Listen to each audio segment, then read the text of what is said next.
These are opening stages of what will be a broad and concerted campaign. Here comes your guardian policeman. Please do not shoot me. Then listen to my instructions. I'm trying to do it. Don't talk! Listen! How can you be certain that all of the people killed pose an imminent threat to the United States? There's no doubt that civilians were killed that shouldn't have been.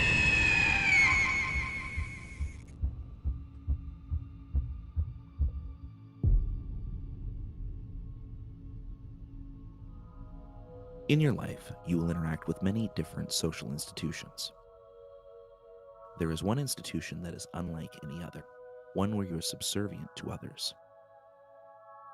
From the cradle to the grave, you will be regulated, taxed, controlled, indoctrinated, coerced, judged, and possibly killed at the whims of members of this organization. This institution is called the state.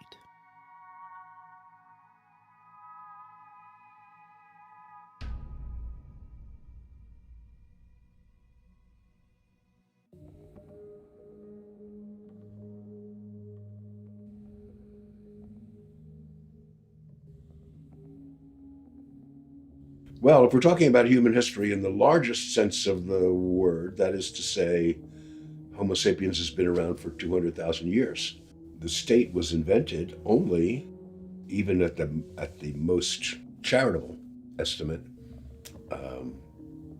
8,000 years ago. And then it only touched a small portion of mankind.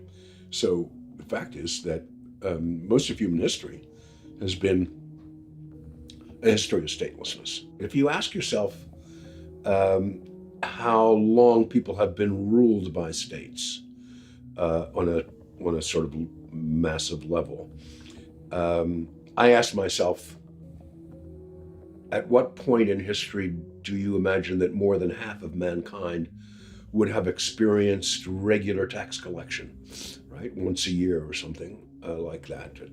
There might be plunder from time to time, right? But irregular, episodic, and the existence of a state in most people's life did not come into being for more than half of mankind until around 1600. If we take the history of mankind as a day, the state comes into being at about 11:30 at night, right? And it becomes hegemonic at sort of 11:40, right? 11:45 or 11:50. And the thing that qualifies this, of course, is that there's a whole lot fewer Homo sapiens around in these early days. Even Western cities until maybe 1800, 1850, never reproduced themselves by their internal population. That is to say, they were so deadly because of typhoid and disease and epidemics and so on, that they killed more people than that is, their population could not grow internally, that all of these cities grew by bringing in more people from the countryside because they had high rates of mortality. The reason the state form has proven so durable and virtually universal is that it takes a state to beat a state. And so if you think of the early states, that is, the early states were all founded in floodplains where you had concentrated agriculture and could concentrate a large population. And that's why they tended to be units that were more powerful militarily than a scattered and fragmented countryside around them. And in fact, they grew by plundering that population, by enclosing that population, of bringing it in, having them plant grain, and capturing people. So I try to show in Against the Grain that most of the wars of these early states were wars of capture in order to grab populations. This is true for the Athenians as well. Grab population, bring them in, have them produce for the center or work in the quarries. Kingdoms expanded into empires. Dominant kingdoms expanded by conquest, suppressing people in new territories. A hierarchy of governors managed the increasing complexity of empires. A new system appeared in which power was given to the people in the form of votes. Democracy diluted the absolute power of authorities, but introduced demagogues and the tyranny of the majority. Civilization expanded. More decision-making power was delegated. Some political power became subordinated to laws, but delegating power, especially military power, risked a return to empire. Combining features of a democracy with a republic, nations set up basic rights subordinating more political power to the rule of law. Over time, however, special interests found a way to use politics to their advantage. Within a state, I think it's fair to say that you have got the standard aspects of what we all associate with the state, which is tax collection, a system of centralized punishment and centralized monopoly over violence, so that executions that are legal executions can only be conducted by the state. What's important to sort of recognize is that until starting perhaps with the French Revolution, which was an emancipatory movement, and the idea that people in all of France were governed by the same law no matter who they were everywhere in France, that there were no serfs anymore. You were not under the personal lordship of an aristocrat or of the priestly control. The French Revolution marks that point in which the state comes to see as one of its goals the collective welfare of the people. Notice that the French Revolution did two things. It also made all Frenchmen equal in theory. It took a long time for that to come into practice, especially for women. But it also made everyone directly ruled by the state. As populations increased, states grew more sophisticated, controlling not just law, taxation, and the military, but eventually education, social services, central banking, and much of the economy. Laws inform citizens what rules the state has decided they will obey. What began as a codification of norms became a way for special interests to control others. The Protestant Reformation made people, the idea is that everyone can interpret the Bible on their own. So they start thinking of moral decrees from God, and now legal decrees from the state as what's written down on paper and issued by a sovereign. This is the statist way of thinking, and it's not what law used to be until the modern revolution of the modern concept of the state, which is only about 200 or 300 years old, like the Westphalian concept of the state. So Madison is probably the pivotal person in American history as the scrivener of the Constitution, as the chair of the House of Representatives committee that drafted the Bill of Rights. He believed, we know this from what he said in his retirement, that he gave us a government which was liberty of individuals granting power. It wasn't like in Europe where power, kings reluctantly granted liberty. So in Madison's view, the American system was the inversion of the European view. Unlike all the strictures imposed on us by states, states themselves are chaotic. States aren't required to follow any rules. There's no rule of law. That's a mythology that we cling to. States can do what they want, and they are the judge of their own actions. They're the judge of their own criminality. They're the judge of their own civil penalties. I mean, this is a bizarre state of affairs where maybe 1% of the population, 3 million or so federal employees, get to dictate to the other 329 million of us how things are going to be. And they're the sole arbiter of their own actions. This, to me, is chaotic. State education produces people who believe in and perpetuate the state's preferred way of thinking.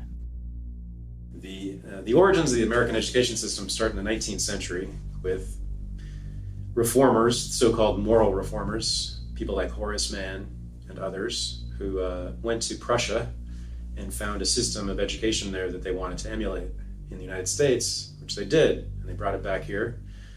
And they established the modern public schooling system. and the idea of a modern industrial capitalist curriculum. And they explicitly stated at the time, these reformers who established the schools in the 1830s and 1840s and 1850s, they said at the time that what we need is to create citizens with these schools, which meant people who knew how to work under industrial capitalism in a factory, and soldiers, people who were willing to fight and die for the country. So they needed to instill in people a regimentation, the idea that people can and should be made into machines, functionaries for a new civilization, a new modern civilization, where there were large factories and large armies. So the school system was designed purposely that way, and that's why we have the bell system, where the students move from class to class through the day, just like on an assembly line, and they are filled with one piece of information here and then filled with another piece of information there. So they become both products of the assembly line and they become the managers of the assembly line, ideally. It's compulsory and universal, the education system. So you are obligated by law to send your child to a school that is approved of by the state. Now, it can be your own school, but it has to be approved by the state. Most of us don't have that luxury for various reasons, and especially poor people and working class people, so they have to send their kids, most of them, to government-run schools, where they are obligated to stay by law from 8 a.m. to 3 p.m., no matter what. And if they leave, they are truants. They become criminals, and their parents are liable to arrest and prosecution and imprisonment. And the job of the teachers, sure, is to educate them with whatever the state deems to be a proper education, but it's also to keep them in those seats and in those rooms and in those buildings. If the kid decides to get up and be a free human being and leave that building, the teacher is the first person to tell him to stop, and the first person to call security to force him to stay. That's prison. It's a day prison. It's a minimum security prison, but it's a prison. If I don't send my son to that school, I go to prison, or I can go to prison. If he leaves the school, plays hooky, he will probably get picked up by the police, detained, labeled a truant, and then brought back to the prison. Services offered by government are not based on voluntary contract. The state expropriates its subjects' wealth by compulsory taxation. So why are they taxing us at all? That's a good question. I think it goes back to the idea of taxes as a tool of compliance and terror. A budget is you planning ahead, and taxes is a method of procuring funds. So a budget means I sat down, I thought out my enterprise, it accounts for about this much. This is what I need over this period of time to account for operations. When you have a method of procuring your budget by just yanking more, you get to use ignorant excuses like, well, we're not succeeding, so we need more money. That's not a correlation. Maybe these people are incompetent and they're squandering your money for, it doesn't make sense when you start breaking all the things down. The corporations don't pay taxes.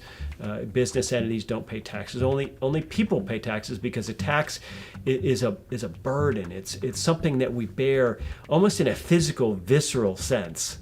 It's a way to ensure that Americans are docile and that Americans are frightened of their government. Because that's the number one interaction most people have with the federal government, is their annual tax form. The amount of tax revenue that government takes in doesn't cover everything it spends. And so to make up the difference, obviously they sell treasury debt.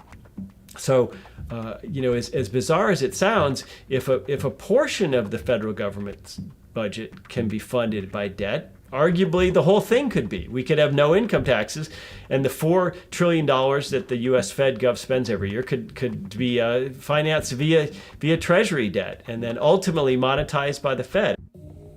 Central banks have significant control over the economies they govern.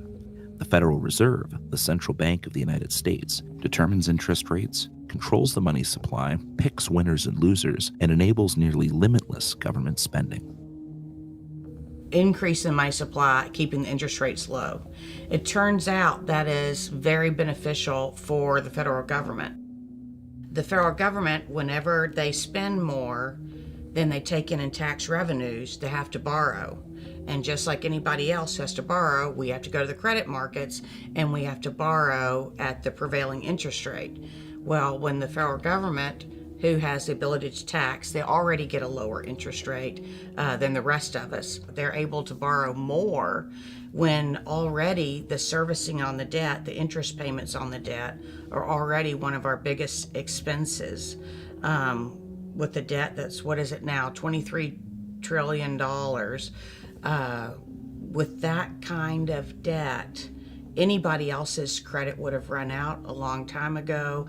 They are able to keep on doing this because the interest rates are low. So the Fed's role in allowing the government to overspend on all kinds of things, but the biggest one would be military, on these wars, endless wars. They're able to keep doing that because they're just able to borrow at lower rates.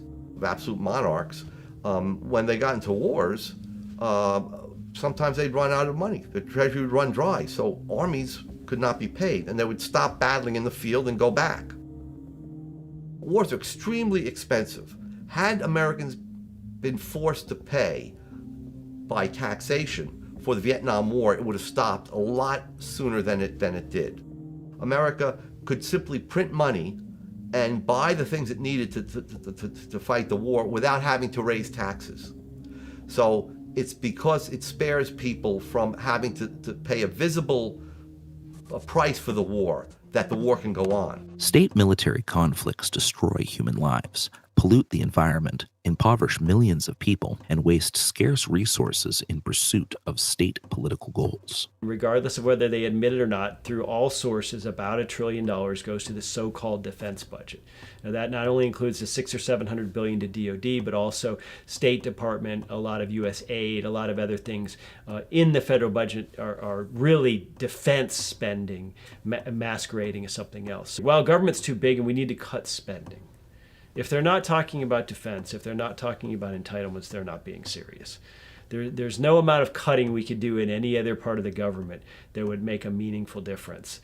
As Randolph Bourne famously put it, war is the health of the state, right? The state benefits in lots of ways, directly and indirectly, from war. I mean, everybody remembers Orwell's 1984 and the idea that war was so endemic that you didn't even know who the current enemy was, and they kept switching it around, right? So people didn't care. They just knew that they were constantly in a state of warfare, which of course allows the state to justify a lot of infringements on personal and community liberty that we would normally not tolerate, right? Oh, well, we're in a time of war, so we have to read your emails and we have to spy on what you're doing and make sure that the enemy hasn't infiltrated, our midst. The reason that most people go along with that, albeit, with some grumbling, is because they have been told we're at war. We're at war with terrorists who would want to blow up airplanes and want to hurt you, and etc. So you've got to sacrifice some of your liberty for the security that we, the government, offers. Well, this is an example of the U.S. government creating problems that it has the appearance then of solving. We created a problem in Libya with our foreign policy of regime change, of the Gaddafi regime.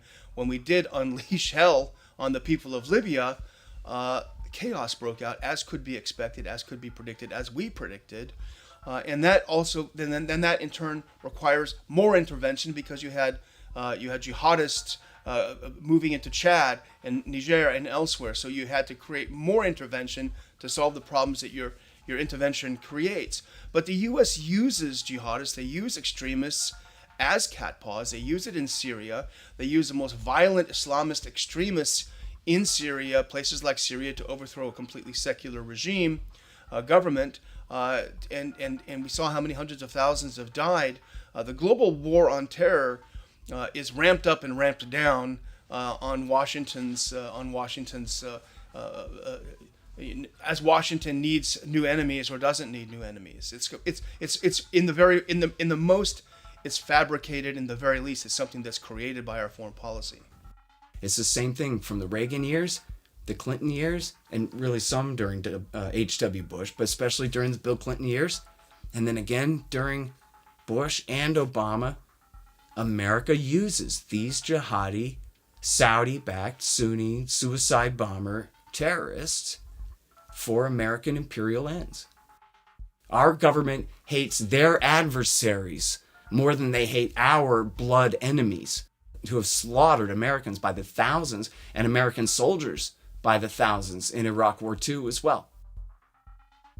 This is how crazy their priorities are compared to what the American people believe they were giving them the writ to do, to protect us from these terrorist groups.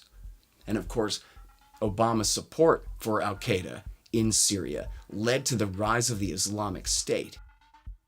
In 2013, they conquered all of eastern Syria. In 2014, they rolled into all of western Iraq, all of Iraqi Sunnistan. And the Islamo-fascist caliphate that had been bin Laden's wildest dream from the attic he was hiding in, and had been George Bush's most phony propaganda from the era of his terror war in Iraq, had become true. Bush opened up western Iraq, and then Obama backed them to the hilt in Syria to such a degree they were able to erase the Sykes-Picot border between Syria and Iraq and declare a brand new Islamist caliphate. And they had seized a territory the size of Great Britain, which they held for 3 years before America had then, guess what, of course, had to ally with the Shia in Iraq, the Badr Brigade, the Iraqi Shiite army, and all of those Iranian-backed militias. America flew as their air force. The same guys our government wished they hadn't fought for in Iraq War II, they ended up fighting for them again in Iraq War III. And even now, our special operations forces are embedded with these, well, certainly the Iraqi army, but essentially 1 degree away from these very same Shiite militias. The ones that Donald Rumsfeld had used back in 2005 when he called it the El Salvador option. His death squads to hunt down the Sunnis. We're playing that same game right now. And so America is on both sides of this terror war all over the region. Same kind of thing is going on in Yemen. The war in Yemen is against an Iranian-backed group called the Houthis, who have taken over the capital city.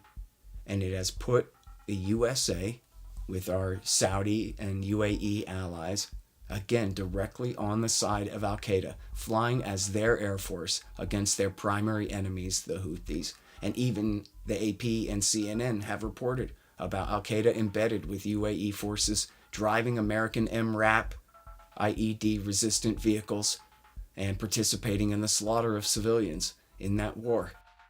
Again, with America flying as al-Qaeda's air force against an enemy that has a friendly relationship with Iran. Not that Iran attacked us. At this point, it seems like through the Clinton, Bush, Obama, and now into the Trump governments, to see that this bait and switch continues on should mean to the American people, to any of us, libertarians or anyone else, that this government is not fit to be our security force.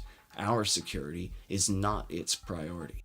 Democide is when a government kills its own people. In the 20th century, it's been estimated 256 million people were killed by their own government. That's 6 times greater than the amount who died in wars. Government and the military, the U.S. military, and other militaries around the world, but primarily you want to look at communist countries or socialist countries who killed vast numbers of their own populations. I think that's the greatest indictment against socialism and communism, is that the Soviet Union killed millions of its own people, starved them to death with famine.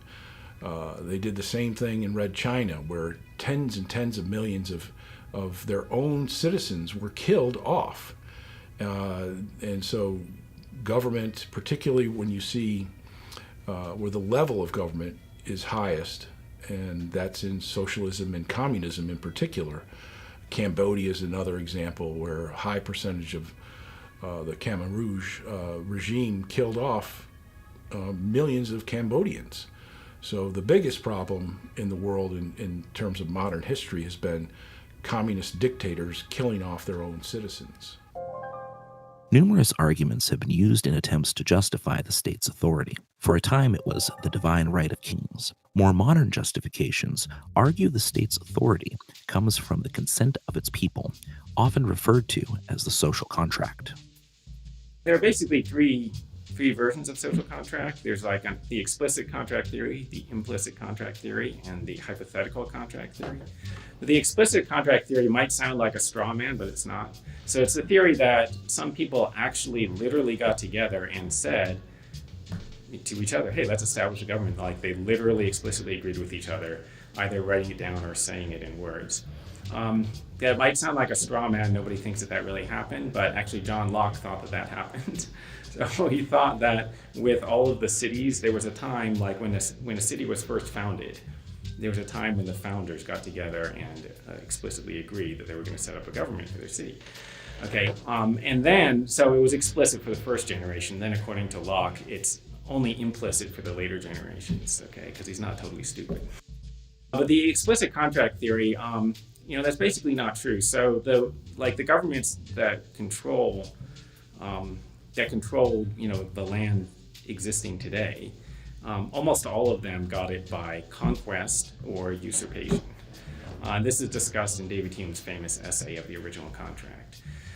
So conquest meaning a bunch of people sail from Europe over to this place that we're in now, and they just kick the shit out of the people who are living there and take the land. And that's how we have control of the land, okay? Usurpation is where, there's a government and then somebody just takes over the government by force. Like there's a military coup, they set up a new government.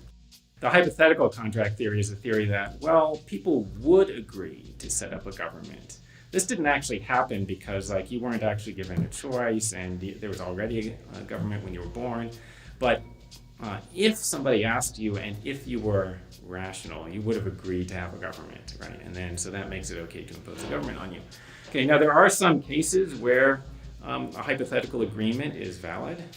Namely, it's valid if it's impossible to actually ask the person and you have good reason to believe that they would in fact consent based upon their actual beliefs and values. So there's an accident victim who's been brought into the hospital and they're unconscious, and you need consent to operate on them, but the person's unconscious. The doctors go ahead anyway, and the argument is, almost certainly this person would consent to be operated on because almost everyone values their life, and etc. But it doesn't work if, first of all, you can ask the person and you just don't want to because you're afraid they're going to say no.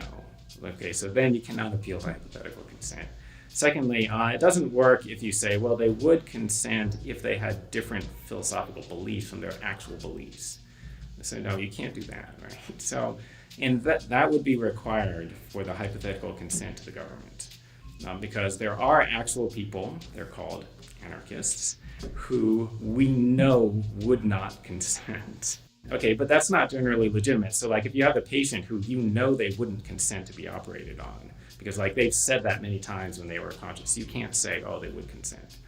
Also, if you have the patient and they're perfectly conscious and you just don't want to ask them, that's not legitimate. You can't say, I don't want to ask the patient because I'm afraid he might say no, so I'm just going to argue that he probably would say yes, or we're just going to gas him and then do the operation. You can't do that, right? Okay, that's the situation with the government. Why is the government not they could ask us. They could, the IRS, when they send out your tax return, they could have a question on it that says, do you agree to the federal government of the United States? And then if you say no, then you could get a full refund of your taxes. I wonder why they're not doing that. And it's not because they already know everyone would agree. It's because they know too many people would not agree. And then they would have to give back the money, and they don't want to give it back. So when a young person reaches an age of consciousness where they might be able to reasonably think about and read about the nature of government for themselves, their friendly local city councilman or congressman or governor or whomever doesn't come over and say, hello, young citizen X, pleased to meet you. I'd like to offer you my governmental services, which will include road and police and fire and courts and colleges and all kinds of wonderful things. And in exchange, here's some contract terms. If you sign this, you agree, let's say at the state level, to pay an 8% annual income tax, and there'll be some sales and property taxes along with it, but it's all going to work out swimmingly for you, and you're really going to like this. And so this young person takes a look at it and says, well, that's interesting. I appreciate this, and you haven't stuck a gun in my face, at least yet, but I'd like to shop around a bit. Well, hold on a minute. It turns out there is no shopping around. It turns out that this contract being offered to you is kind of one-sided. We have a monopoly provider for these services. And it turns out that the price you're going to pay for these services can be changed almost at will by the service provider himself and his cronies in the legislature. So all this would be a very odd form of contract for most people. And then if it turns out that even when you couldn't shop around, you couldn't even say no. In other words, if this young person said, I'm going to go live out in the woods by myself, and I'm not going to use your roads, and I'm not going to use your schools, I'm not going to use your fire and police, and I'm not going to pay. That sounds fair, right? I'm not using your services, what you're trying to impose upon me. Well, it turns out that even then, no, you still have to pay your 8% tribute as a citizen of State X. So this is a very odd form of contract if we look at it that way. Some argue that democracy is what makes state authority justified. People who appeal to democracy, usually they appear to have a simplistic view that all of the laws that are passed are authorized by the people. So that, to begin with, is really questionable. It's very possible to have laws that are not accepted by the majority of people.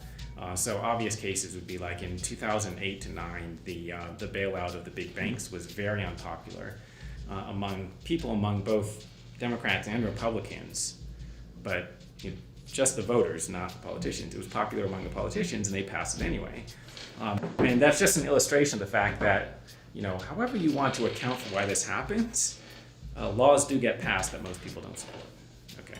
Second thing to say is, who cares if most people support it, right?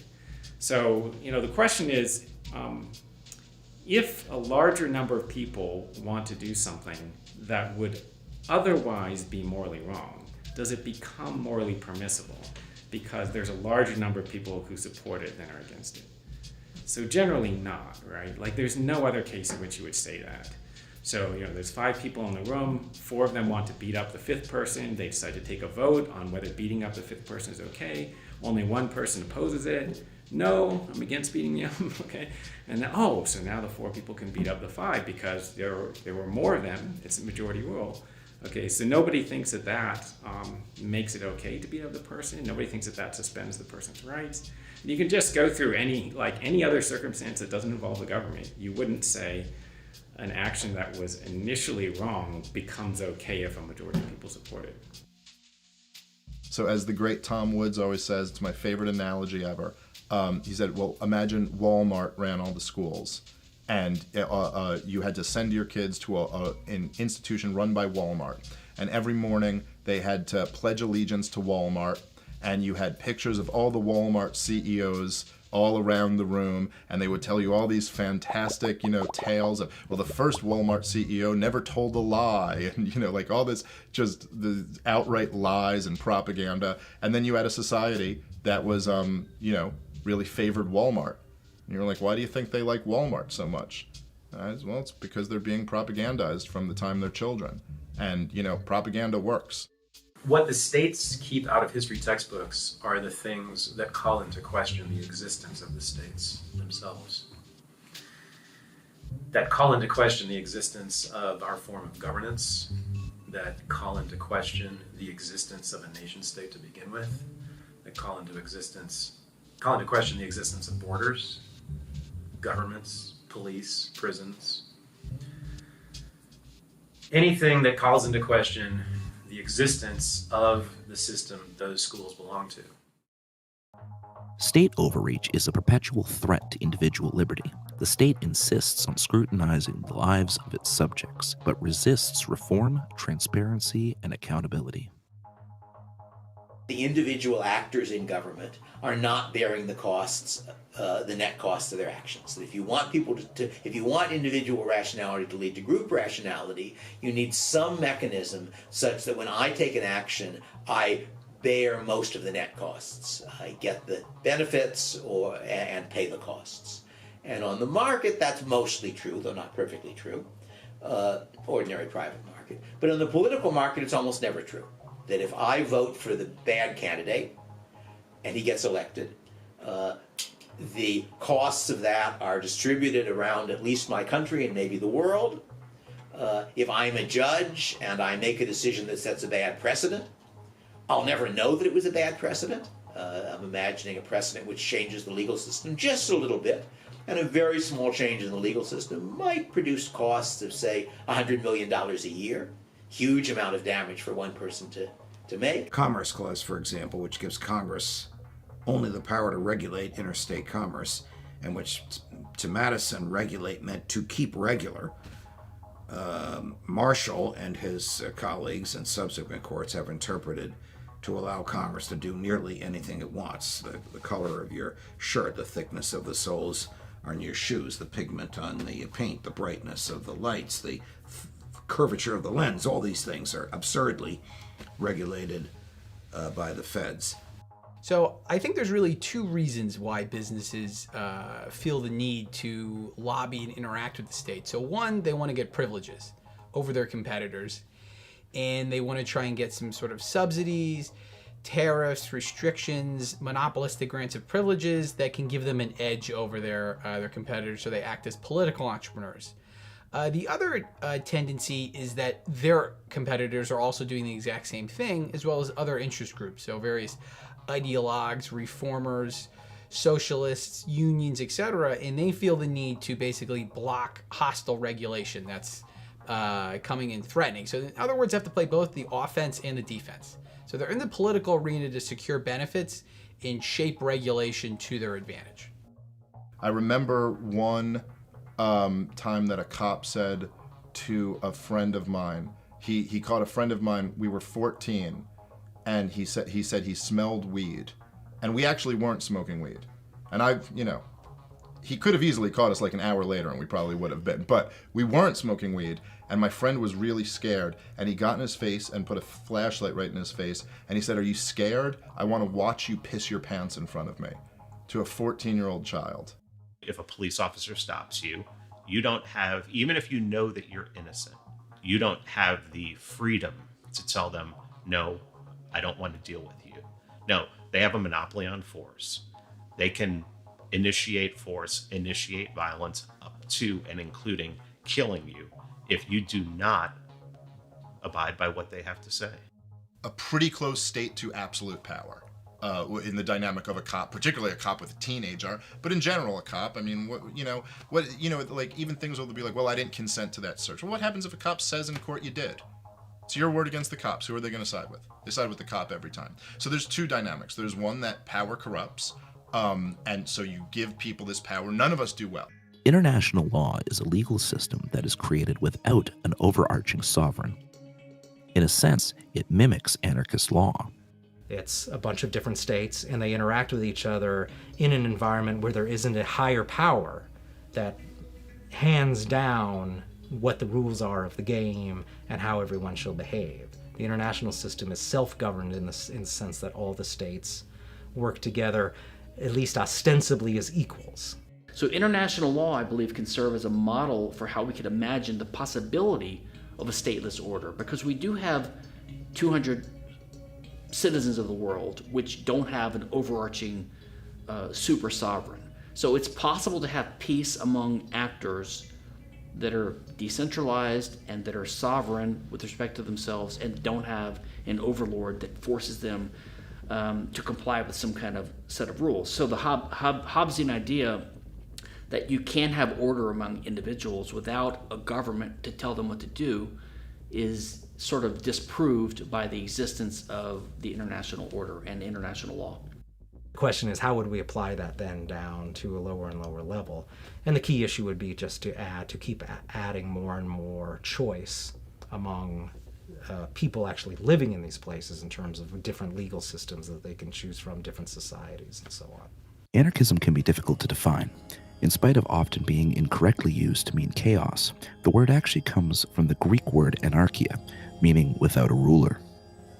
The earliest traces of anarchist thought date back to ancient Greece and China, where many philosophers questioned the legitimacy of the state. Taoist sages like Su and Zhang Zhao developed a non-rule type of philosophy that would eschew any type of political involvement. Ancient Greece also gave rise to some early anarchist thought. In 300 BC, Zeno of Citium founded Stoicism. Heavily influenced by the Cynics, his Republic advocates for removing all state structures. Gerard Winstanley, who was part of the Diggers movement during the English Civil War, would become the foremost prominent proponent of Christian anarchism. He published a pamphlet in which he drew upon the Bible, claiming that the blessings on earth should be common to all, and that none lord over others. He argued for communal ownership. In 1703, Louis Armand, Baron de Lautoin, used the word anarchy in his New Voyages in North America to describe the peaceful indigenous people as having no state and no prisons. Jean-Jacques Rousseau, especially in his Discourse on Inequality, had a strong impact on anarchism. He argued that due to man's good nature, state was oppressive. In 1793, William Godwin would write one of the first anarchist texts inquiring concerning political justice. Around the end of the 18th century, Godwin was the first to use anarchism as the name of a philosophy which would ultimately be popularized by the end of the 19th century. Max Stirner, who wrote The Ego and Its Own, Stirner advocated for a more radical type of individualism. Stirner argued we are all egoists, doing everything for our own advantage. Stirner did not believe there were rights or transcendent morality, labeling such things as spooks created by the powerful to oppress. Left anarchism has a rich spectrum of ideas, bridging ecology, labor relations, social and sexual inequality. Authors like Murray Bookchin and Noam Chomsky were strongly associated with left anarchism, particularly anarcho-syndicalism. Emma Goldman was a prominent anarchist activist, once known as the most dangerous woman in America. She was born in what is now Lithuania and moved to the U.S. in 1885. She heavily influenced and lectured on anarchist philosophy, women's rights, and social issues of the day. She founded the anarchist journal Mother Earth in 1906.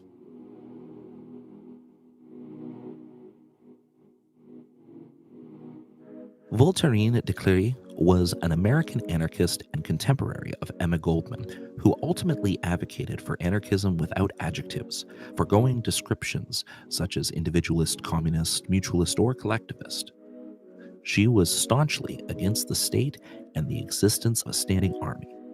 Her contributions to anarchism and her lecture named Sex Slavery helped create the foundations of anarcho-feminism. Pierre-Joseph Proudhon published his What is Property in 1840, which would prove to become a highly influential book on anarchist thought. Proudhon argued property, as most people understand it, is theft. That being said, he also argued that property that was a result of labor was legitimate, but property of unused land or that profits from rent or interest was illegitimate. Proudhon argued, to be governed is to be watched, inspected, spied on, directed, law-driven, numbered, regulated, enrolled, indoctrinated, preached at, controlled, checked, estimated, valued, censured, commanded by creatures who have neither the right nor the wisdom nor the virtue to do so. His philosophy, which has influenced anarchist thought across the spectrum, was called mutualism. There was also Mikhail Bakunin. Bakunin argued that freedom and equality were inseparable. Bakunin said in The Political Philosophy of Bakunin, Scientific Anarchism, we are convinced that freedom without socialism is privilege and injustice, and that socialism without freedom is slavery and brutality. Bakunin's philosophy is called collectivist anarchism.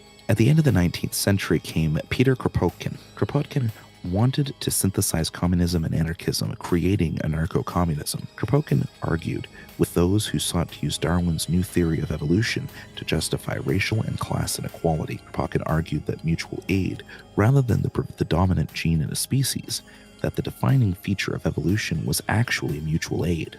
Kropotkin also wrote The Conquest of Bread. This book was hugely influential on anarchists in Catalonia as well as in the modern-day Rojava. This created a divide in the 19th century between anarchists who were communists and those who were not. Mutualists believed in individual property rights, but with equal access to lands sans taxation and sans profit. Anarcho-communists, on the other hand, believed the community rather than the individual should be in control of property, removing all market transactions, and would adopt the Marxist principle of from each according to his ability to each according to his need. There were also anarchists in America who were influenced by both Proudhon's mutualism as well as by classical liberalism. Josiah Warden, who put his theories to the test with a labor-for-labor store, Cincinnati Times store, in which trade notes were issued backed by the promise of labor. This was the first store to function this way and actually proved quite successful before Warden's decided to close shop in order to pursue colonies based on his understanding of mutualism. Warren's settlement, Modern Times, whose name would later be changed to Brentwood, had no government, no clearly defined laws, and no money, yet absolutely no crime and very little commotion. Another American anarchist, Benjamin Tucker, said of Warren that he was the first man to expound and formulate the doctrine now known as anarchism. Speaking of Benjamin Tucker, he was another anarchist who described himself as an unterrified Jeffersonian. Tucker's focus was on his fear of central planning, fearing that it may have destroyed any hope for either anarchy or central planning. A more controversial claim of Tucker's, echoed only by anarchists hostile to communism, was anarchism is a word without meaning, unless it includes the liberty of the individual to control his product or whatever his product has brought him through the exchange in a free market, that is, private property. Whoever denies private property is of necessity an anarchist. Gustave de Molinari wrote The Production of Security in 1849. Murray Rothbard would consider him to be the great innovator in the market provision of security. Then we have Lysander Spooner, who is influential to both left-leaning anarchists as well as anarcho-capitalists. Lysander Spooner was an abolitionist and a constitutional lawyer. In 1845, he wrote The Unconstitutionality of Slavery. Spooner used both legal and natural law arguments to prove the Constitution in fact did not support slavery. He acknowledged the Founding Fathers of America probably did not intend to end slavery, but only the meaning of the text and not the individual intentions of its authors were enforceable. He later pamphlets on jury nullification, as well as legal advice for escaped slaves, and gave legal services to fugitives. The debate between communist anarchists and non-communists would become so hotly contested that some make the case it may be why some anarchists, anarcho-capitalists, reject socialism altogether, opting to incorporate classic liberal ideals such as homesteading, moving away from socialism and towards an anarchist form of classical liberalism. Anarcho-capitalism is a school of anarchism that advocates individual autonomy and private property.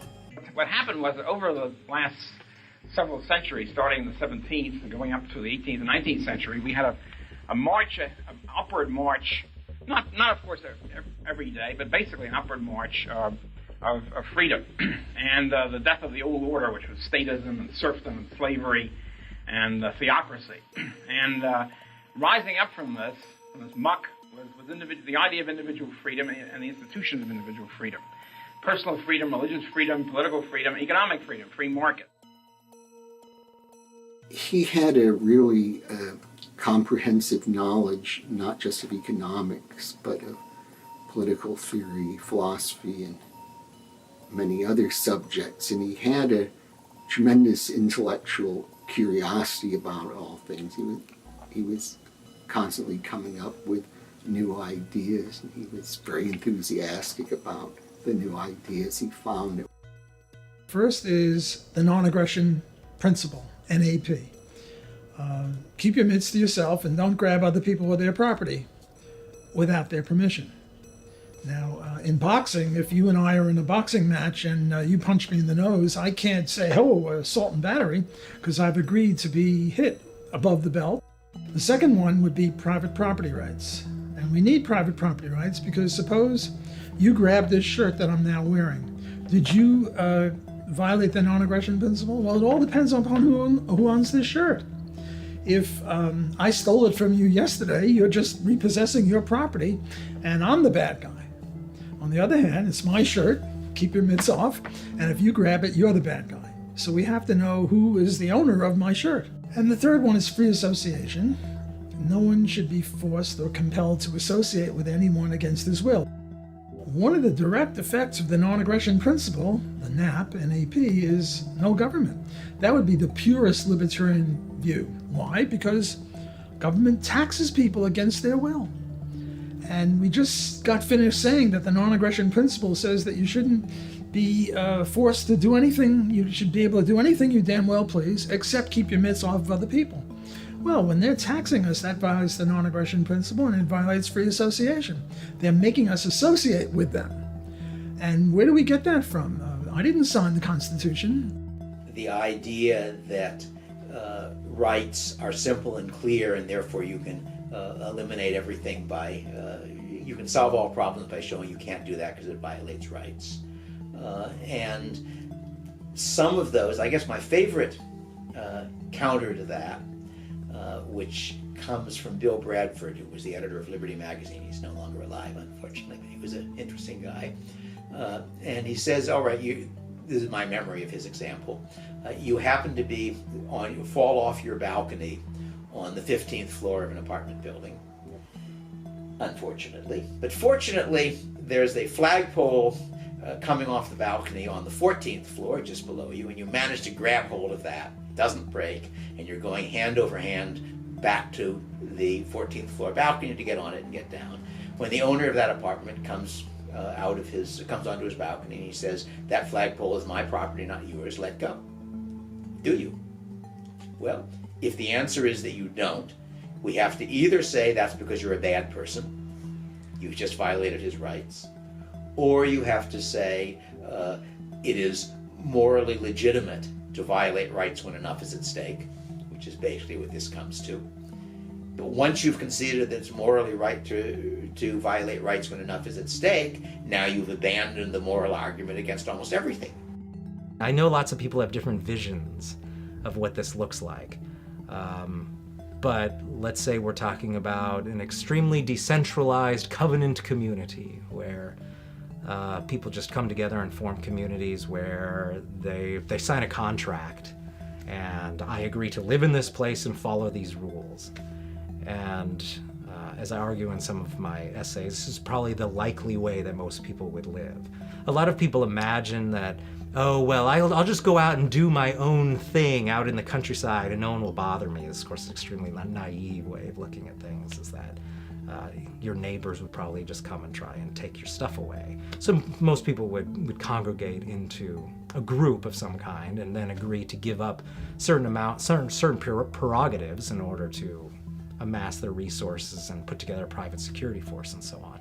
I think when it comes to the most widely understood cases of unjustified aggression, there is a pretty broad range of agreement. I mean, yeah, not everybody thinks taxation is theft, but virtually everybody thinks murder can't be justified. Virtually everybody thinks you can't break into somebody's house and take his things. And that's the baseline we operate from. And if there are a handful of people who don't accept that, well, that's what we have self-defense for. I think it's just a numbers game. Like, it's just how many people believe in the moral legitimacy of the ruling class, because people say, well, how do we end this and how do we end that? And there are people using cryptos to undermine the extortion racket, which is awesome. There are people who are big on Second Amendment rights and we need guns, so we have the right to, so we have the ability to forcibly defend if they do this, which I'm fine with that too. But to me, it's a numbers game. Like, if there's only a few of us, we're doomed. You can run off and hide in a cabin in the woods or something and you might get away with that. But I want to see the whole world become free and rational and moral. Agorism is the school of anarchist thought developed by Samuel Edward Konkin III. Konkin advocated for peaceful counter-economics with the intent to starve the state of funding. Sam and Neil were driving across country, actually. They were at college in New York, and they were driving across country, and they worked out the details of agorism. And Neil put it into his book alongside Knight. If I recall correctly, Sam was supposed to have a book come out, but he couldn't find the publisher. So Neil, who he's friends with Heinlein and a lot of different authors, he was a little bit more established in the writing scene. He put out alongside Knight, And that was really the foundational text of agorism. The main thing is just pretty much bleeding the state dry, staying out of the state in any way possible, like not paying taxes, cash transactions and all that, but with the idea of doing it to stay away from government. The white market, which is obviously the acceptable market, everybody trades in that, taxes, regulations. Then there's the gray markets, which is, it's a legal business, but maybe you're not paying taxes, you're a tax evader or whatever, and you're not claiming everything, or it's not regulated. Karl Hess was one of the early agorists. He used to be a Republican. He worked for Barry Goldwater, and he coined the term, or the phrase, extremism in defense of liberty is no vice. And eventually he became more and more of an anarchist, and he got in with Sam Conkin and all those guys, and he wrote Community Technology, which is I hesitate to call it a book because it's so small, it's really just a booklet, where he describes his whole experience in the Adams Morgan neighborhood in Washington, D.C., where he creates this whole farm in an urban environment. And what's really striking to me is that if you can do that in Washington, D.C., you can do that anywhere. Nobody is capable by revolutionary action of overturning great social systems. It has never been done. There hasn't been a revolution by armed force ever in the history of the world. What we have had is changes of management very often, but no revolution. Crypto-anarchy. So the idea is essentially that the use of cryptography will help us subvert or undermine the state.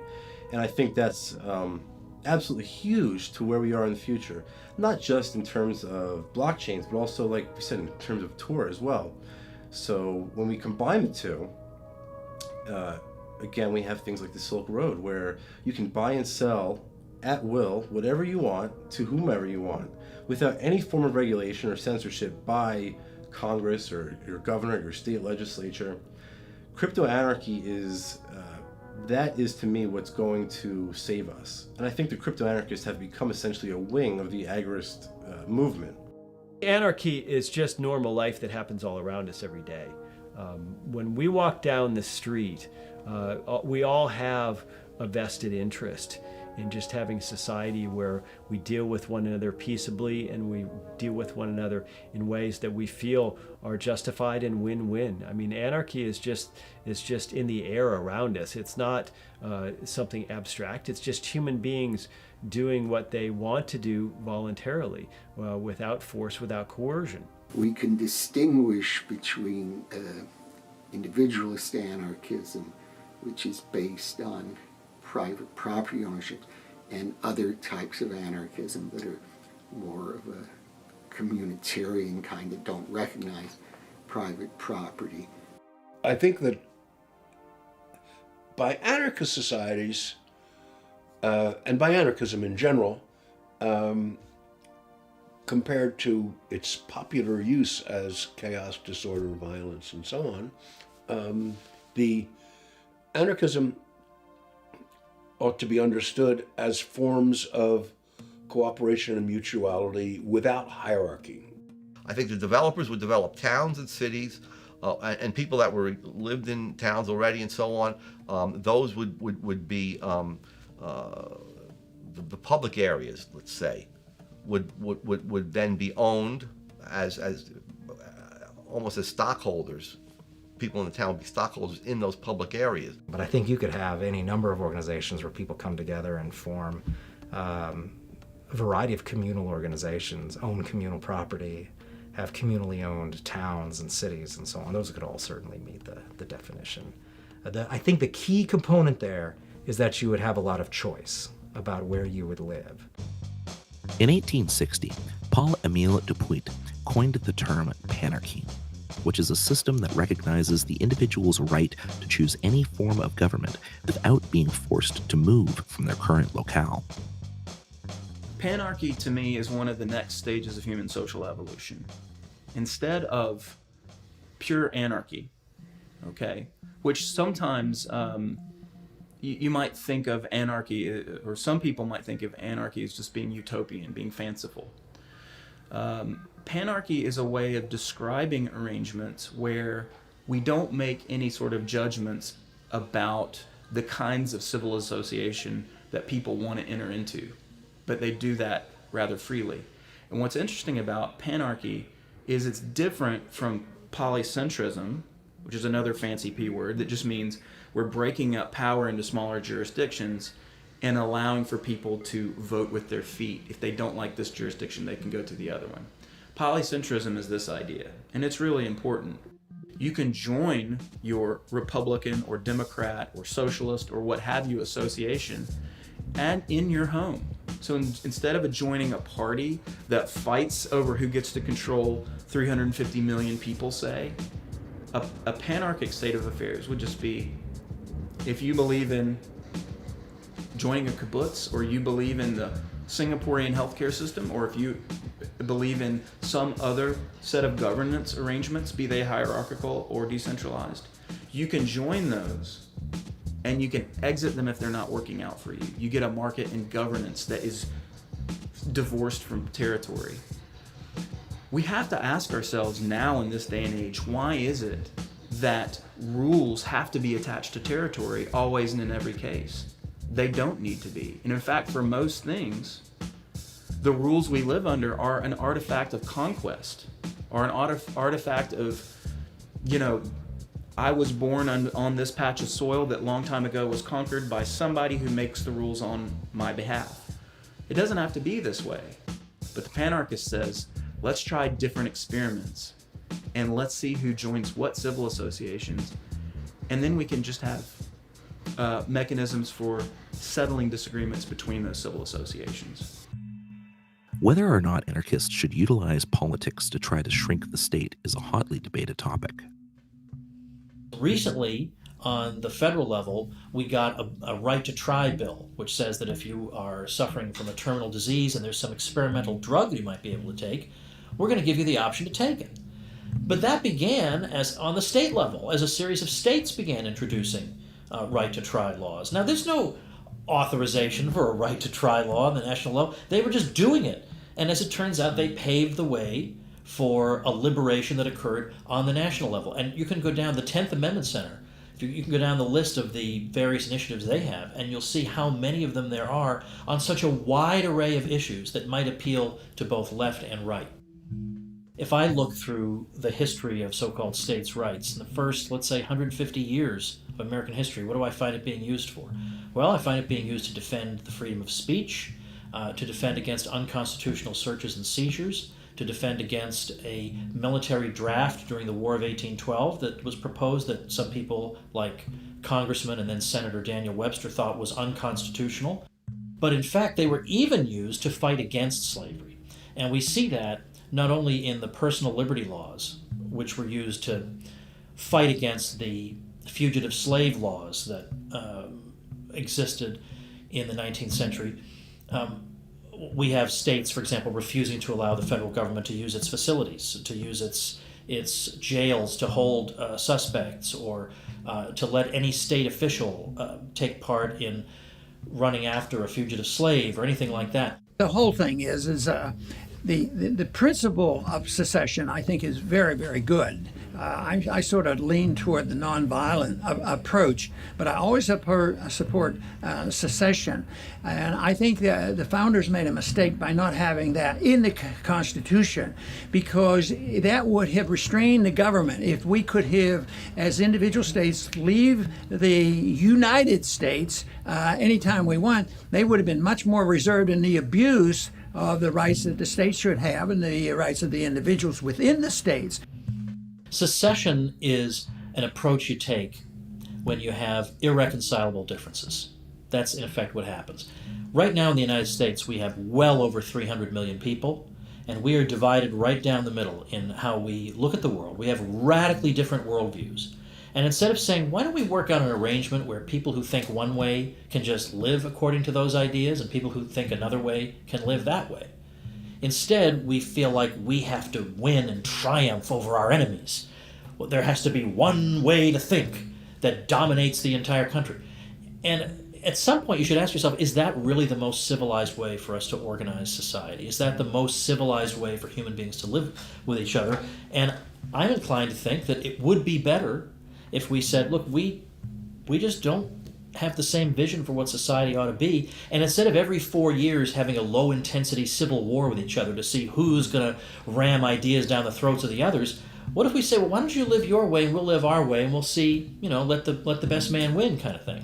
I think the idea that, if people just keep voting for someone who's better than the last clown that was in there, or we just got to wait for the Republican or Democrat systems to reform themselves and to offer us some new candidates, that clearly isn't working. People have been trying that for a really long time now. And so I think if you're disgusted by the current system and you agree the current system is crazy, the very least you can do is stop legitimizing it by voting every 2 or 4 years, because that's really the fig leaf that they hide behind, is to say, this system is voluntary in a sense because look at these leaders were democratically elected. So I would just say I do believe most of the victories you're likely to have are going to come at your local level. You have no chance of influencing the U.S. Senate to do anything. But on your local level, well, you could, you might even know your local state legislator. I mean, he might actually live on your street. There is a possibility that you could get some tax repealed or some onerous regulation repealed. The next level of libertarianism below that would be minarchism. Ayn Rand, Robert Nozick.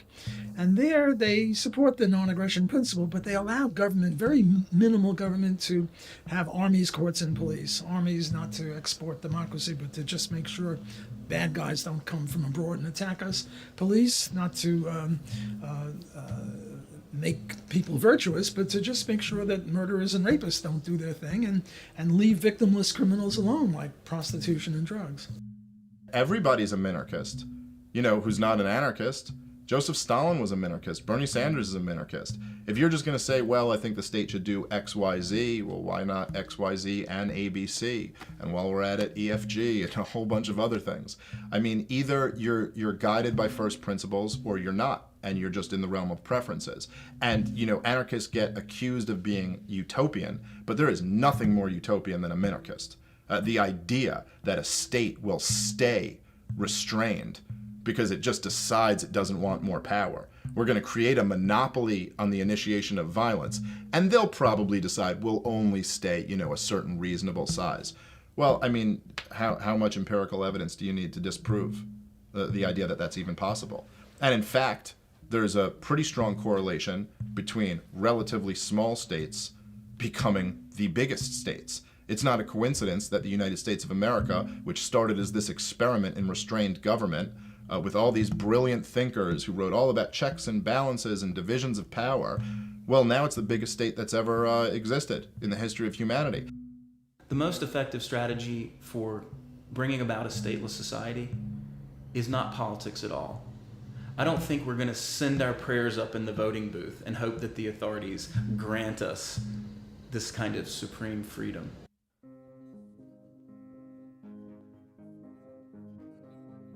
Markets are the most common way for people to meet their needs. Many anarchist theories have offered market solutions for services that are often defined as public goods, such as law, defense, security, and education. The entrepreneur is sort of the fundamental agent who drives forward the market economy, right? Look at all the goods and services that we have around us, the chairs we're sitting in, this building in which we're doing this recording, the equipment, the camera, and computers and so forth that we're using. Where did all those things come from? They have to be produced by human beings, right, who exercise forethought and planning and have a deliberate purpose and use their ingenuity and so forth to come up with ways, to convert the inputs that are given by nature, natural resources and land and energy and human labor and so forth. Those have to be converted or transformed into iPhones and buildings and automobiles and food that we can eat and so forth. So the entrepreneurial function is this taking command of resources and making them into stuff that you can try to offer to consumers in the future, not knowing for sure whether you'll be successful or not. If you are successful If you're good at anticipating future conditions, you can produce a thing that consumers will want and will pay more than what it costs you, right, to make the thing, and you earn a profit. If you're unsuccessful, you earn a loss. It's this constant pursuit of profit and desire to avoid loss that animates the process of production and makes all this stuff around us available. As Ludwig von Mises said, it is impossible to picture a market economy or to have a picture of a market economy without the entrepreneur. This agent, this agency, constantly pushing and promoting and moving the economy forward. Technology is a good example of that, where companies are having to hire all sorts of specialized labor to interact with one another to try to come up with improvements in the product or improvements in production. And so that's the order that anarchy brings, because it is all based on voluntary activities that are meant to be efficient and meant to be productive and meant to be mutually beneficial. That's what's really ironic about that perennial question of who will build the roads is in the current system, it's not usually that it's literal employees of the state who are building roads. It's just the state has contracts and they farm it out to various bidders. As it is now, poor people pay for the roads even though they never use them or never go anywhere. But people who are maybe higher income and travel a lot around the metro area or travel up to tourist spots and so on, they're using those roads more. If you turn those into toll roads, they'd have to pay more, and then they would be annoyed by that. Whereas right now, you're charging grandma to pay for that road that she never ever uses because she's like a shut-in. And so that evens out the cost then for people. On the I-10, which is a big highway that goes past New Orleans all the way from Florida to California, the minimum speed is 40 and the maximum speed is 70. Well, maybe it would be better if the speed in this lane was 50 and 65 and 80. Would that reduce that? I don't know. All I know is if different people try different things. Now, on your road, you're going to make it 60, 70, and 80. And on someone else's road, it's going to be 65, 70, and 75. Maximum speed. Well, which of those is better? I don't know. I think that just as Ben Franklin set up a private firefighting service, there's no reason at all that all the fire departments, which also engage in a form of protection, need to be government. Private education solutions include private schools, tutoring, homeschooling, and unschooling. We have the idea that, well, every child deserves an education. It's impossible to imagine the market providing that level of education. Therefore, it needs to be provided by local, state, national government, etc. Education is a special kind of a good. People will say, well, maybe the market can produce toothpaste in appropriate quantities and qualities, but not education. Education is a different kind of a thing. It's a so-called public good, can't be provided by the market, must be provided by the state, and we have to require that every student get this education. And that's why we have compulsory attendance laws. Okay, look, I'm a professional educator.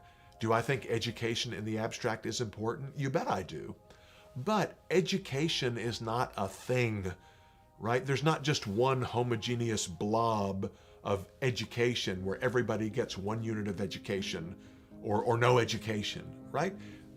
Education is just like any other good or service on the market, right? We don't actually consume education, something in the abstract, but we read books, we attend classes, and as adults, right, you can hire a consultant to educate you on something. You can watch a documentary film like this one and educate yourself. You can read a book, you can talk to somebody, you can participate in a discussion group, you can go online, right? There are all kinds of ways that we get educated, but the things we consume are specific, discrete, marginal units of a thing that I read or a lecture that I heard or whatever. And are those things bought and sold in markets? Yeah, ask Amazon.com or any, or Hollywood or a college or university, a for-profit college, university, or school. Of course, people buy educational goods and services all the time. The current government educational system emphasizes a general curriculum where everybody learns the same thing. So you have survey courses in college on Western civilization, right? Everybody learns the same thing, and you're told what to think about it. And also, conveniently, studying the course of Western civilization, which is important, but you're told what to think, and you are not told about the key factors of the rise of Western civilization, which is private property, free markets, and sound money. Those, if you've taken those classes, I took a couple when I was in college, Western Civ 1 and Western Civ 2, and inflation was mentioned once, even though it's the thing that brings down civilizations time after time. And so getting back to that, I think, people would be exposed to great ideas, they would appreciate great ideas, and they would think for themselves. Private alternatives for criminal justice are gaining popularity due to the inefficiency and unreliability of state courts and police. Private dispute resolution is a multi-billion-dollar industry, and much of the security in society is already produced privately in the form of security firms, neighborhood watch groups, and private gun ownership. Courts can be private. We see that every day in private adjudication systems, in arbitration systems. Police, we see that every day in the form of security, private security at places like Disneyland. And as far as national defense goes, I think it's largely a myth. I don't think that the rest of the world is particularly looking to come invade America. And even if it was, I think that the notion that security could be provided on the marketplace is something that's absolutely tenable and that we need to look at. Well, I think there would be lawyers even in a free society. I think there would still be conflicts.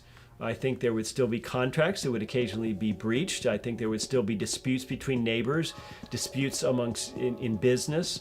I think there's a lot of ways in which lawyers would still be a thing in a private society and might still have a market function in drafting contracts and representing people in what we would hope would be some form of common law courts or private arbitration. Well, for normal sort of police services, I think the way people would think of it nowadays, just with private agencies fulfilling those services, and notice the big difference here is there would be competition. So right now, if just imagine a grocery store, they hired an agency to crack down on shoplifting, some kid puts a stake under his under his coat pocket and he starts running out the door, and the agency goes and tackles him and breaks his legs or shoots him cold dead. That would be bad for business. That particular agency would go out of business, and so over time you would see police, what we think of as the job of the police, would be handled by competing private firms in a very efficient but also humane manner. You didn't have prisons, for example, in earlier societies, which were much less state-oriented than the ones today. I mean, prisons are a relatively recent development. Britain, I think, was the first to have them in the 18th century. The idea of private defense services was first suggested by Gustave de Molinari in his 1849 essay, The Production of Security. When we think about the private provision of military defense, it's important to always use an apples-to-apples comparison. So it's true that a relatively small city, no matter what they did, wouldn't be able to repel Nazi Germany, for example. But by the same token, neither did France. And France used a conventional state military to defend itself, and it lost. So the claim from the anarchist camp is always that for a given group of people, other things equal, they will be able to better defend themselves if their defense is left to voluntary market provision than if the government monopolizes and tries to take over that enterprise. So as far as a city of 25,000 people defending themselves, we don't know exactly what they would do, but the point is any money they spent on missile defense or other types of defense would be better spent, because we can see governments notoriously spend way too much on military procurement. The amount they spend for a given missile or bullets or whatnot is more than the private sector analog would be. So for a given amount of expenditure, a smaller society of truly free people would get more bang for their buck, as it were. Also, the issue is they wouldn't be an offensive threat to anybody. So there would be no reason for a state to want to invade them, except perhaps for the ideological one that it's awkward that there's this free society that's prospering. But in terms of why is it that governments largely go to war with each other, just like Switzerland, for example, was able to go through both world wars relatively unscathed, and that's partly because everybody knows they're not a threat to us. The problem with the state provision of military defense, among other issues, is that it limits the brainstorming to just a few people who are in the military hierarchy and maybe some of the political figures involved as well. And whereas a genuine open market relies on the contributions and the insights of the whole community. And so when you have the state running your defense, you're putting all your eggs in one basket. And that was shown, for example, most famously with France and the Maginot Line, during World War II, where that sort of system wouldn't have occurred like that under private provision. Whereas, one company thought, oh, well, let's just really have these strong fortifications, but some other company might say that's not a good idea. Let's try, having these other systems to repel invaders. And so that's really the benefit of having competition when it comes to military defense, is that's the last place in the world you want to have one agency with one plan, and if the plan doesn't work, then your country gets taken over.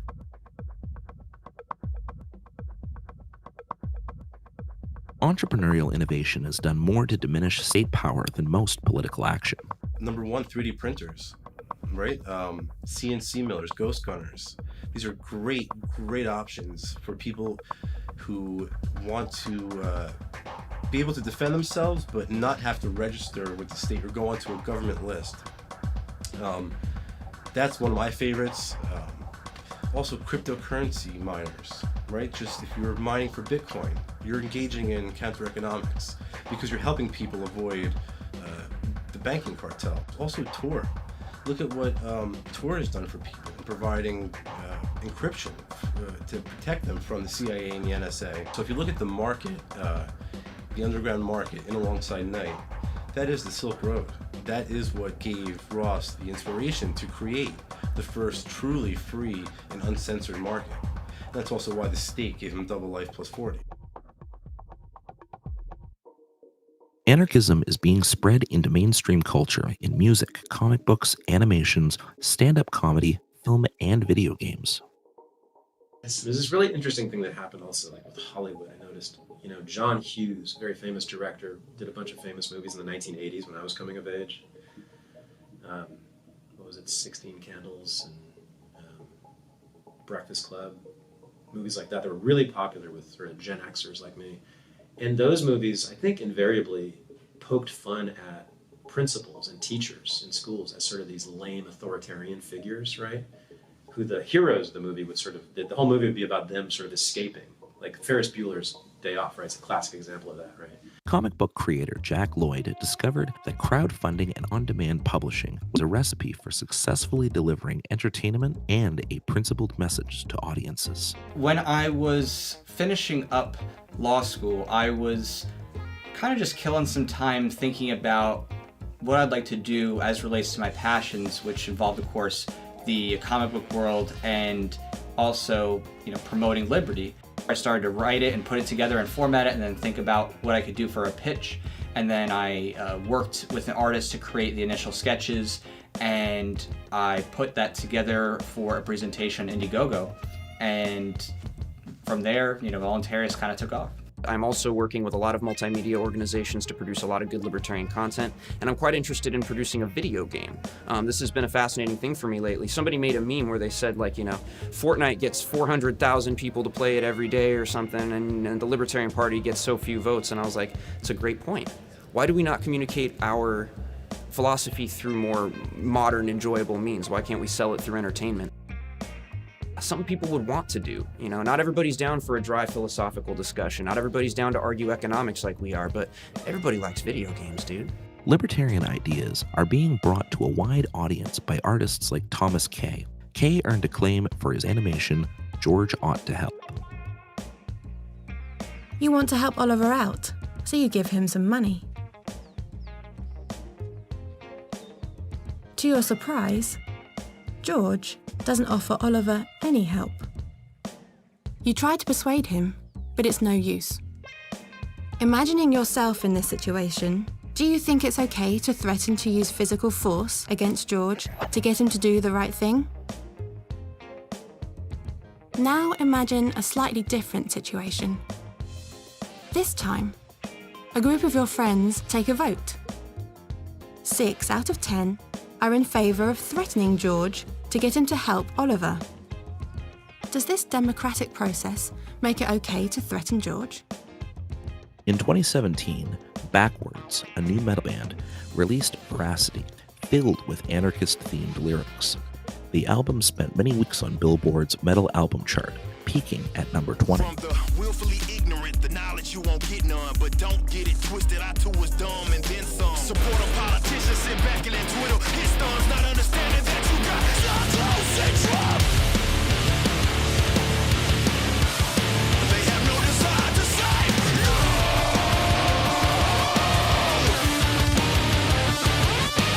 That was our first album, Veracity, and it was a hit. I would have never imagined that it would have got big as it did.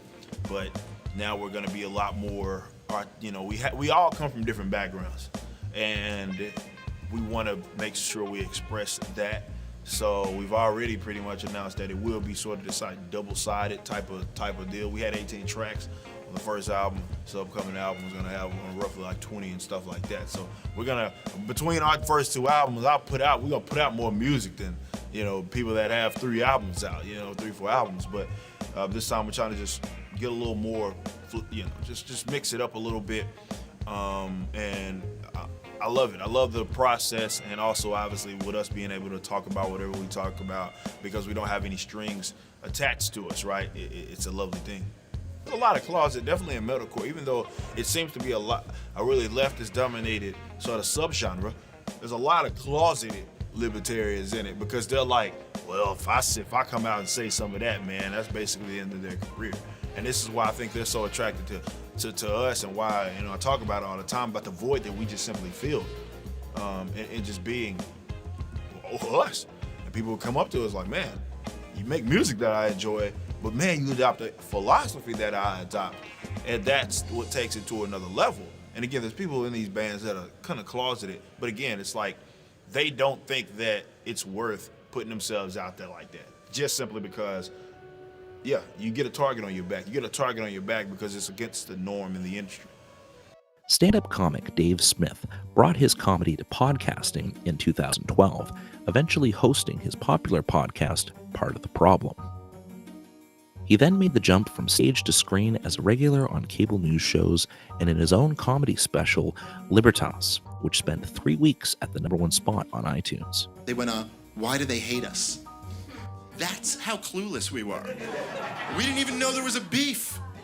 Like, if you had asked us on September 10th, you were like, oh, what do Muslims think about America? You'd be like, that we're awesome? I don't know. Like, what else would they think? And then September 11th happened, and we were like, whoa! Like, why do they hate us? And then people were like, well, you've been bombing the shit out of them for decades. And we were like, what? I'm obsessed with libertarianism, and so when I'm doing comedy, it just kind of comes out. And having the perspective of being an anarcho-capitalist, it gives me a different angle than just about any other comedian has on the topic of politics or government or even culture. And there's just a lot of golden material there. There's nothing that's more absurd and hilarious than the idea of the state. And it's something that everybody accepts, and that's like comedy gold. Anarchists utilize podcasting and memes to spread messages further, bypassing corporate media. I was trying to figure out a way that I could contribute to the liberty movement. So I just decided to podcast. I had been in music at one point, and I understood recording, so I bought some very basic equipment, and I laid out about 15 episodes of my basics of voluntarism and libertarianism, and just started. I never learned about guns, so I cover guns a lot in my channel and the content that I do. Now I love firearms and I love learning about it more, but growing up, it was something that I never had experience in terms of culture or anyone in my family or anyone around me. One of the biggest things that we're doing next in this partnership together is we're focusing on dispelling a lot of the myths that are being perpetuated in the media against gun owners specifically. I was making memes for all different types of groups and pages of my own accord, because I just had some technical skill in Photoshop and like entertaining people. But it really started to take off when I was invited to join the Anarchy Ball team back in 2013. Memes reach anybody and everybody. You see memes are obviously popular with younger people, but even older people, boomer memes, they're getting into it too. And it's just a seed. They're little seeds that float all over the place, and they just spike right into people's minds. And even if it's something that they disagree with in the meme, because usually memes are pretty extreme with the idea that they're trying to get across, and it bothers people or people really resonate with it, but it sticks in their head, and that's what I like a lot. That, and it's funny. Throughout history, there have always been populations that live outside the reach of states. In Southeast Asia, millions thrive without a state to manage their lives. James C. Scott discussed these anarchist communities extensively in his book, The Art of Not Being Governed. I'm a Southeast Asianist, and I was interested in the history of the relationships between hill people in Southeast Asia and lowland people. And the states exist in the lowlands. And historically, one thought that the people in the hills were, in a sense, the ancestors of the people who founded states, that they were the backward, less advanced, had not discovered wet rice agriculture and Buddhism and so on. And it turns out that it's a much more complicated and much more interesting story than that. And here we're talking about an area of maybe 100 million people, spread all the way from the northern boundaries of Vietnam in the hills through Thailand, Laos, Burma, all into northeast India. And I contend, and I think the evidence is indisputable at this point, that historically, most of the hills were populated by people who were not always there, but ran away from states in the valleys because of taxes, because of epidemics, because of wars, conscription, and so on. And there they were, if you like, fleeing states, and therefore, and they did, one of the things that they did was to create social structures that prevented states from arising among them. It's not that they didn't have order, it's not that they didn't have chiefs, but they had a whole system of preventing state formations. In Cherán, Mexico, citizens abolished all political parties and disbanded the police. It's a very great, very chill environment right now. And if you compare it to an event in the United States or Western Europe, any place in the first world, well, there's little to no security at all. And even that could make you wonder, what if there's a smart, lost soul out there that would think of harming everyone in any way? And that is easy. That's not going to happen because of one simple reason. You don't know who has a gun here. Ya hay un cambio por el movimiento que se hizo entre nosotros. Y la verdad, pues es algo que nosotros mismos nos sorprendemos y nosotros mismos no nos explicamos. In 2014, the Mexican Supreme Court ruled their system of government as constitutional, effectively ending a 4-year-long fight against political parties getting back into the community. It was a significant victory that validated their efforts to rebuild. To do so, it must build a thriving economy buoyed by lucrative exports and stable local businesses. Los retos que enfrentamos es inculcar cosas nuevas a la comunidad, que se desarrolle más lo que es pues se puede decir la mercadotecnia, ¿no? Porque de hecho es un lugar virgen para los negocios. Mutual aid is a practice that combines individualism with collectivism to meet the needs of working people. People in a locale pool resources to help each other when temporary help is needed. These are very old structures. Mutual aid societies have been with us since the time of the Masons, the Elks, and all manner of other aid organizations where people came together, looked after each other throughout human history. And in fact, there were at one point 1/3 of the US population at the peak of these arrangements was a member of a mutual aid society. So the fact that these disappeared came about for a couple of reasons. The first was that the welfare state really was ascendant in the 20th century. And these associations were crowded out. People could no longer afford to both pay taxes and be members of these organizations and hope to get benefits out of it. Instead, they became dependent on the centralized welfare state. In the late 19th and early 20th centuries, one of the primary sources of healthcare and health insurance for the working poor in Britain, Australia, and the United States was the fraternal society. Fraternal societies, or friendly societies in Britain and Australia, were voluntary mutual aid associations. Over 1/4 of all American adults were members of fraternal societies in 1920. Fraternal societies were particularly popular among blacks and immigrants. A fraternal society was a group of working-class people who formed an association and paid monthly fees into the association's fund. Individual members would then be able to draw on the pooled resources in times of need. There were a great many societies to choose from. Their most commonly offered services were life insurance, disability insurance, and lodge practice. Lodge practice meant that the lodge would retain a doctor to provide medical care to its members. Members would pay a yearly fee and then call on the doctor's services as needed. If members were unhappy with the doctor, the contract might not be renewed. Most remarkable was the low cost at which these medical services were provided.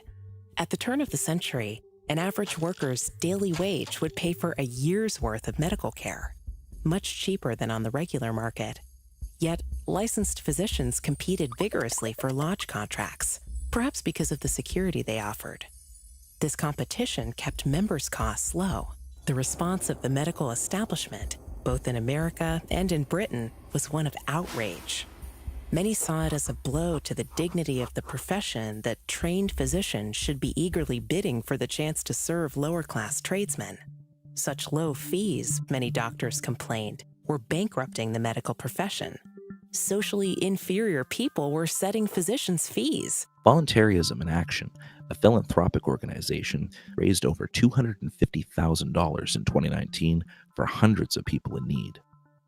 Food Not Bombs is a decentralized nonprofit organization that feeds the homeless. Food Not Bombs continues to expand their local outreach and service. Don't Comply is an open carry organization based in Texas. For 9 years, they've hosted the annual Feed the Need drive, where they issue food and blankets to the homeless. Based in Philadelphia, Black Guns Matter is a grassroots gun organization that teaches nonviolent conflict resolution and firearms safety. I started Black Guns Matter because we saw a need that there was a serious deficiency in Second Amendment information, firearm safety training and education, and just a general, understanding that we run this, that we the people, especially in urban demographics. So I wanted Black Guns Matter to reflect that, to give people an understanding of that. And then it kept snowballing, and we've gotten larger and larger, and more people are down with us. The leaders, whether they law enforcement, and when I say leader, I mean a woman or man that is doing positive things for and with and in the community. Whether they politicians or whether they clergymen and women or whether they, just guys, OGs, guys that did some time, they got some credibility. They love what we're doing. They know what time it is. They know the racist roots of gun control.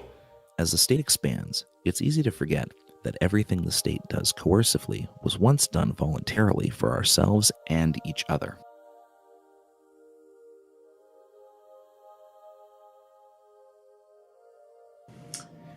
If you're interested in individual liberty and personal freedom, I would say the most important thing is learning yourself, learning what you want. I think some people don't want freedom. Some people don't want personal liberty. Some people want to be told what to do. Some people want to be regimented. Some people want to be cogs in a machine, or work in a cubicle for a boss, or be a member of an army. And there's nothing we can do about that. That's just their values, right? So you have to decide what your values are. What do you value in life? Do you value the freedom to move your body wherever you want to move it, however you want to move it? Do you value the freedom to say whatever you want to say, whenever you want to say it? You don't have to worry about having a huge number. You don't have to get 50 or 60% of the people to agree. You just need about 10% of the people who are energetic and are thought leaders and put the information out. I think once you convinced enough people that a free society would work, it would be preferable to the current one, whatever particular mechanism is used to get there is just going to be a whole lot easier, whether it's seasteading or secession. If you were to tell somebody in 1840 that we were going to abolish slavery across the West in the next 25 years, it would have seemed crazy. People worried who would pick the cotton, just like they worry today who will build the roads. But we can go to a much better place. We can actually be morally consistent. You don't have to live in this world where you pick which criminal you think is going to be slightly better than the other one. We all know they're all criminals. We all know this. People don't like politicians. People know who they are. Everybody has these skills and things that they're good at. Just go for it. Like, give it a shot. Definitely in the age of social media, you can be a content creator like it's tomorrow. You know what I mean? Like, just do it. Just give it a shot. See what happens. If you fail, you don't do that good. You never know. It may be a hit with a circle of people. Just go for it. Give it a shot. At this part, I'm still young. I'm only 28. But in the same respects, if I'm like, hey man, this is something I feel like I can do, I'm just gonna go do it. And if it doesn't work out, it just doesn't work out. But that can apply to each and every single individual.